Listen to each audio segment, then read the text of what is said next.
Hey, you beautiful people. Welcome back to Through the Rabbit Hole, the channel that will give you the truth and nothing but the truth unfiltered. Today we're here with a couple of our friends. Would you like to introduce yourselves? I am Shiva. Udgy Bubs. Raving Ryan. And I'm Trace. So we are going to dive into the truth about how women can and have been let down so badly by the NHS and other medical practices around the world. So before we get started, please remember to comment in the comment section and tell us anything, any story that you might have, anything you want to tell us at all. So, NHS. I mean, I think I'll start, really. I think even from a young child, you know, my first memories of going into the hospital itself was never ever a really good experience, you know. Like, I remember the first time I was in there, I was about 6 years old, and I was having breathing problems, and instead of trying to calm me down, they pinned me down and forced a breathing mask on my face, which caused my anxiety to obviously be out of control. So yeah, I think we've been having problems with the NHS from the get-go. I mean, Ryan, do you have anything you would like to share? Maybe about your experiences? Oh, there's been several. I guess my first near-death experience, I went into my OBGYN, and I was pregnant, and she gave me the wand scope for the when they do the ultrasound, and she said to me, "Oh, well, you must be early on because we can't find it on the screen." She never did the Quan's test on the blood to test how much of the pregnancy hormone was present, which also gives you an approximate time of how far along you are. I ended up in the hospital because my right fallopian tube had ruptured because it was an ectopic pregnancy. And they had to go in and, of course, fiddle in all my lady bits. And the doctor had the nerve to tell me, well, we couldn't have really done anything at all. And I was like, you could have if you had told me how far along I was and we couldn't see the fetus. So basically, victim blamed me for the fact that I almost died because I was bleeding out in my living room floor. My eldest daughter actually called 911, which got the ambulance there that got me to the hospital because I was unconscious. So, yeah, very lack of care, lack of consideration, and they lose all bedside manner at some point. Yeah, I've experienced that quite a lot when I've been pregnant with my girls. Their bedside manner isn't great. And when they've done something wrong, the other thing I've noticed is they try and get you out of the hospital as quickly as possible.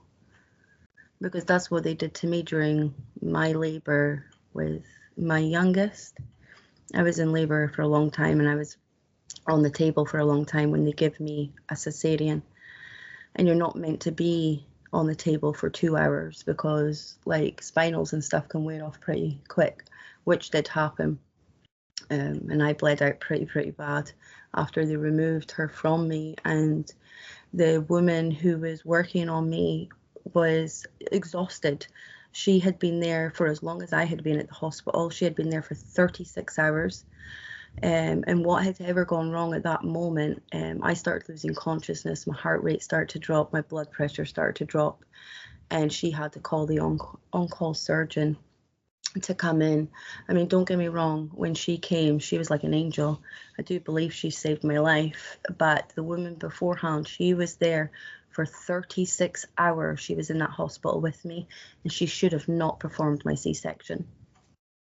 It was pretty bad. I ended up with so much trauma after that. That really, really affected me. Has anybody else got something they'd like to say? Babs? So I guess for me, it's that thing of it's not even just women, it's girls who are not getting the adequate care. So everyone on the panel knows my journey from girlhood to womanhood was really traumatic. And as a teenage girl who's having to go to the emergency room for my menstrual cycle, how many people have to do that, for one? And all the GPs were doing was saying, oh, look, we'll just give you stronger and stronger and stronger and stronger pain medication. And it wasn't until I was like 15 and a half, 6 months away from being able to go to medical appointments on my own. And I had been begging them since the age of 12 or 13 to just put me on the pill because I can't take it. And I just got within 6 months of being able to go to the appointments on my own with my dad. And I literally just had to threaten to name them in a suicide note, because if they weren't going to put me on the pill, my quality of life was just so bad. I'd lost out on so much of my education. That was all my mental health could see in front of me. And I had to threaten to name them in the life-ending note before they actually did anything. I had to sit there and say that in front of my dad.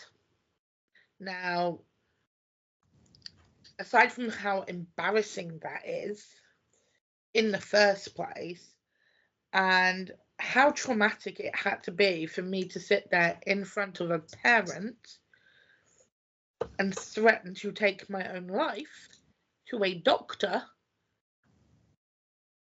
it was just, it's something that I will never forget, because it was traumatizing, because they kept saying, but you're not sexually active, so you don't need it. And I'm sitting there going, you all keep telling me this will get better if I go on the pill, but you're not putting me on the pill. What? So it's not even just women, it is women and girls, and it's getting younger and younger. The age of blaseness towards women and kids is just getting younger and younger and younger. It's horrible. We are through the rabbit hole. We're the channel for the people, by the people, delivering nothing but unfiltered truth. No agendas, no holding back, just real, honest discussions on the issues that matter. And we're now back with our latest discussion on women's health. I was just going to say that when I was 18, for months, I was having lower abdominal pain, and I was going to the doctors and the hospital, and they kept saying, oh, it's just down to your menstrual cycle, even though I wasn't on it at any one time of them. Anyways, fast forward months, I ended up getting rushed in to have my appendix taken out, because it was in my appendix the whole time. But they just kept saying it must be my menstrual cycle. It's not.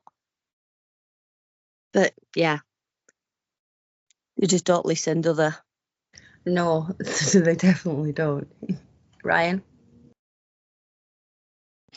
It's surprising how often our abdominal pains get dismissed as our menstrual cycles when we're having appendicitis and things of that nature, because the cramps and the abdominal interference that it causes are very similar.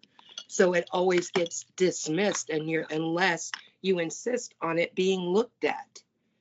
And yeah, it's disheartening that they act as if they just don't have the time to deal with you. Yeah, this is exactly how I feel sometimes. Even when I go to the doctors, it does feel like they just want to get the quickest solution and get you out the door as quickly as possible. Trace? Mine's similar to Bub's, where I was very young and I hadn't had a period yet. So when they took me to the OBGYN at 13, They wanted to just straight out put me on birth control. And then my mom refused to, just because she didn't like birth control. It wasn't a religious thing. It just was one of those. She didn't feel like I was sexually active, so we're not going to put my daughter on the pill. But when you fast forward to 15 and my periods, when I started having them, it became painful. It became, I mean, I would be in bed for days and I would bleed and bleed and bleed. And the blood was so heavy that you couldn't control it whatsoever. And I remember going to the doctor and the doctor saying, it's just part of hormones. You just happen to have a whole list of things regarding hormones. It's just part of the process. And then come to find out later on in my life, I had PCOS. And it was a simple test that they could have done at that age with low iron, and they could have stopped the PCOS back then. So it was just one of those things where were the doctors at that time? And why is it still continuing on? If we know this, if they know that these are issues with girls and women, why is this continuing? That's so true, because like it's even the same with me. Like I was having really bad periods from early 20s, and I just put it down to being a normal period because I didn't know, nobody really told me things, or so that's what I thought it was. And then I thought it was my fibromyalgia as well. But yeah, I ended up really, really bad, like fainting, like I couldn't walk to the toilet. I was like hunched over. The pain was that severe. Even when I'm sitting down, like I feel like there's a pressure, because I got diagnosed with endometriosis and fibroids. I've got a wee round belly because my belly's all swollen. The pain is unreal, and I was put down to like having like IBS or it being my fibromyalgia until I actually got the internal scan that day, and that's when they found it. Yeah, I remember the first time I found her lying on the floor when she had fainted because the blood loss was so severe. Like, they don't take these things into consideration at all, or sometimes don't care. Yes, Babs. So one of the things for me is how many times is it that the women doctors as well seem to be some of the worst for this kind of treatment towards their patients? Because the locum that I went to see recently about my chest issues, she was a woman. And I remember every time as a kid when I was going to the doctors to be put on painkillers for my periods and all of that, and all my regular doctors, all of them have seemed to be women. Yet they're the ones for me, when it comes to periods, that they are the ones that are more like, it's kind of that mentality that, we've seen not just in the medical profession, we've seen it in the workplace, in the families, in family life and other things, where it's like, you're just having a period. Women just have to work through a period and this, that and the other. Whereas, medical research has finally realized, in the 2000s, and it's not even just in the 2000s, we're in like the 2000 double digits, that when it comes to period pains, it's as bad as having a heart attack. And, men struggle to even do anything when they're having a heart attack. Anybody does. Yet a woman is expected to still be able to work, take care of children, cook, clean, and do everything they're supposed to do while they're having the equivalent of a heart attack in their womb. I know. And it just pisses me off. And me, because I think that's absolutely crazy, because like you can't even have like a sick day for something like that either, because you'll just get told to get on with it. It's crazy. Exactly. I know someone who, the whole of the pregnancy, they were having issues with it. And no matter how many times they went to doctors, the doctors would say, oh, it's because you're pregnant, it's because you're pregnant, it's because you're pregnant. Anyway, the baby was born with sticky eyes. Nobody thought all about it. Come to a year later that the issues are still going, they're still going back to the doctors and they're still saying, oh, it's because you've just had a baby. Anyway, it turns out that it was a partner that was cheating on her and had given her an STI. But the doctors wouldn't listen. And I know how many times they went to the doctors and they just didn't listen. Just because, yeah, you've just had a baby, or when she knew there was something not right, they don't listen.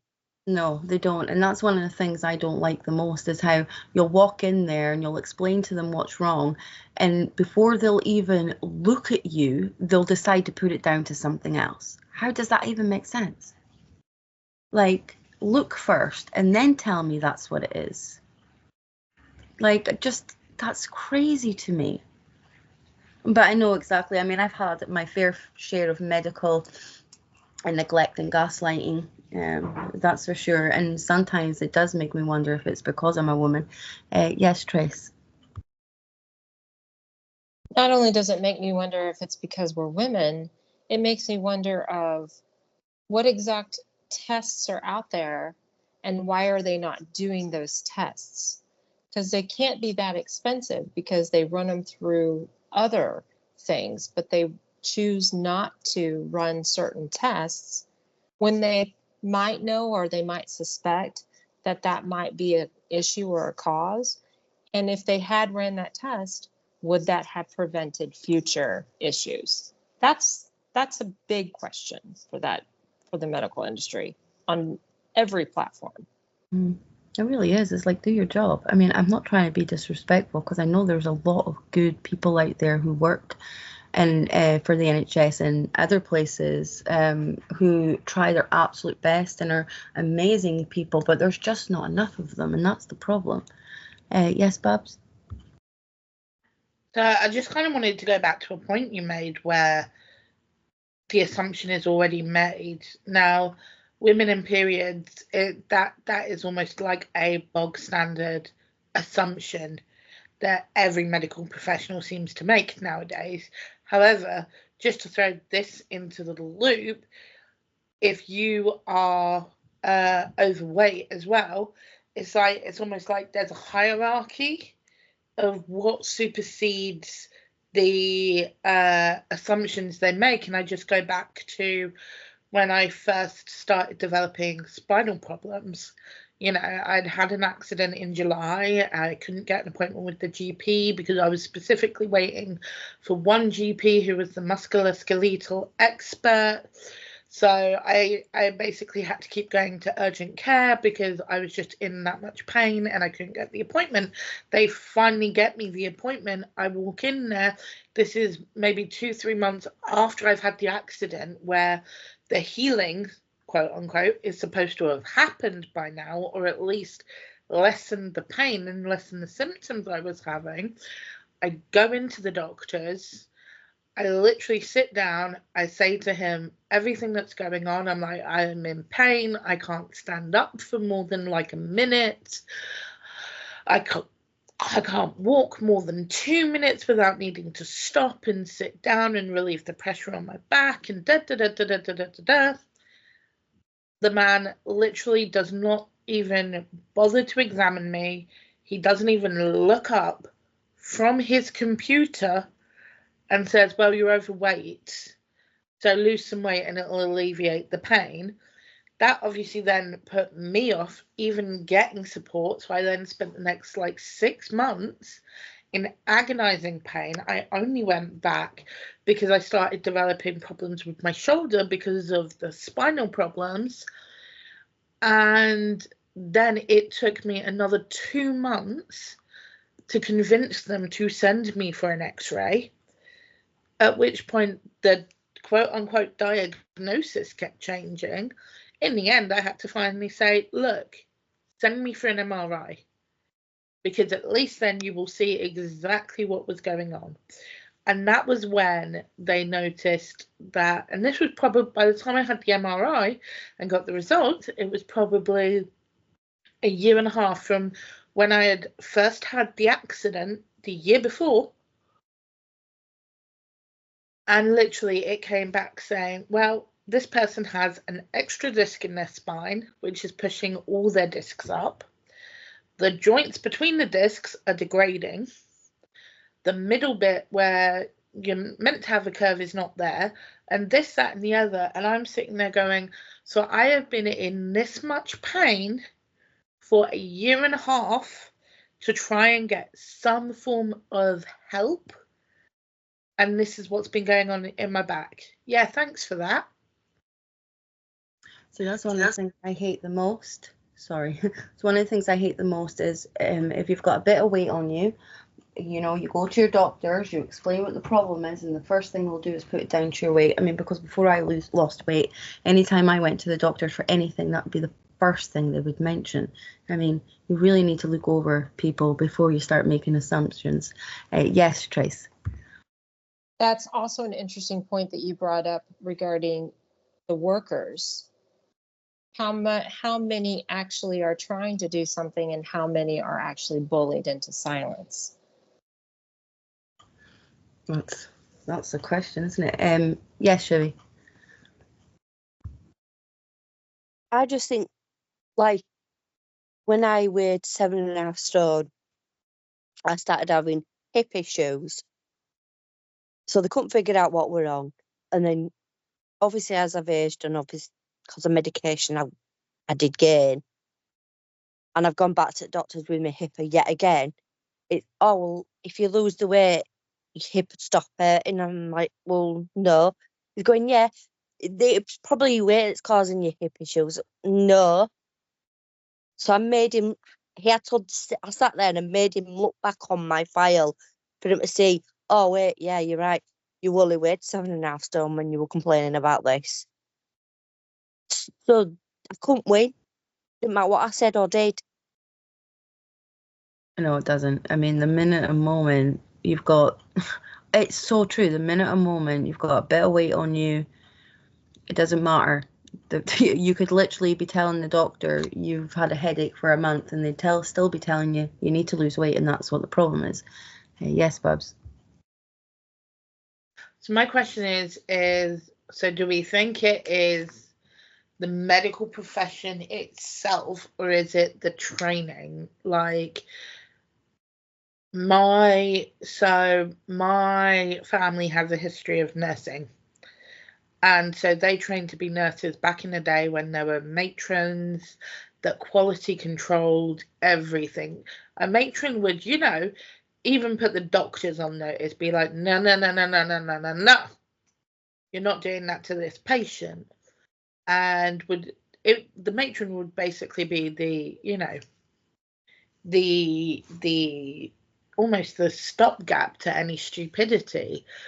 But instead of them running things like nursing school and things like that in a way where they used to do it, they've turned it more into a theoretical education with limited experience in, you know, A&Es and wards and hospitals and this, that, and the other. And so you get these really bright-eyed and bushy-tailed people joining the medical profession. And I don't know if it's the same with doctors, so don't quote me on that, but I definitely know for nurses, you get these bright-eyed and bushy-tailed nurses who have come out of university with minimal experience, actual hands-on experience in a real setting. And then they get into the real setting and they start seeing what nursing in 2024 actually looks like. And it's kind of like, if the good were able to be properly trained, maybe their resilience would be able to be, you know, increased. But then it just seems like the good ones burn out, the crap ones remain. And I just kind of think back to that video in the first ever one of these we did, where nurses were literally, and nurses on a mental health unit, instead of checking on patients, instead of doing their jobs, were sat there at the reception desk braiding each other's hair, vaping, instead of doing the job they were paid for. And so where has this disconnect come from? Is it the training? Is it the culture of like the NHS? Is this the same in the States for like Ryan or Trace? I don't know, and I don't know what the answer is, but it sure as shit needs improving. Well, let me tell you a little story first, right? It's going back to what you just talked about there, Babs, you know, with the train. Is it training do we need? Is it money? What is it? So I went to go look at medical insurance for my family because I have zero trust in the NHS. So I thought if I pay for it, then that way I'll pay for a better care. And then if my wife needs, like, you know, anything that she may need with what she's going through, you know, we'll get better care. And during that time, looking for 3 different companies, I found out something very, very disturbing. I found out that it depends, like, it depends what you're paying. It depends on what level of care you get. So, for example, I could go to the NHS tomorrow, see a doctor, say about my stomach, and get really basic level care. I could pay for it, see the same doctor, but get a better quality of care. So, it's not the training, it's the money. It's crazy, but it just kind of feels, as I've been looking through different insurance, it seems here anyway, it's a lot of it's to do with the money. Yes, Shivi. I was going to say, well, it's like a running joke that you don't go A&E sort of August, September time. That's when the influx of new doctors comes in. But it was just funny you saying that about the cost, because last year I had my gallbladder out. Now, I was in that much pain and the NHS didn't have space for me. So I was referred to a private hospital funded by the NHS. And the care that I had in there was exceptional. I had my own room, TV, my own bathroom. There were a full list of menus. They came for me for surgery and they walked me down and they stayed with me until the next lot come and got me and took me into operating room, and then it was amazing. But my friend who had it done at the same time on NHS, she was sat in a room for 6 hours with 5 other people waiting all day as each one went in for their operation. Yeah. NHS is a benefit hospital. If you're not paying, you're not going to get the same levels of care. Yes, Ryan. Well, I've also noticed that a lot of it has to do with not so much training, but if you're trained in the medical field, any field having to do with medicine, you are always going to have a job. So they become jaded as to the fact of the care of their patients because they're only there for the paycheck.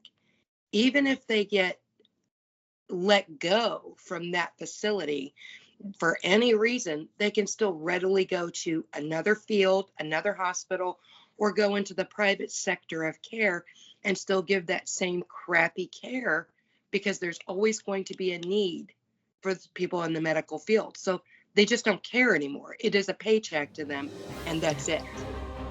We are Through the Rabbit Hole, a channel by the people for the people. We hope you enjoyed part 1, and part 2 will be out soon. So remember to subscribe so you don't miss it. Please like and share, and if you haven't already, leave a comment and have your say. Thanks for watching, and we'll see you soon.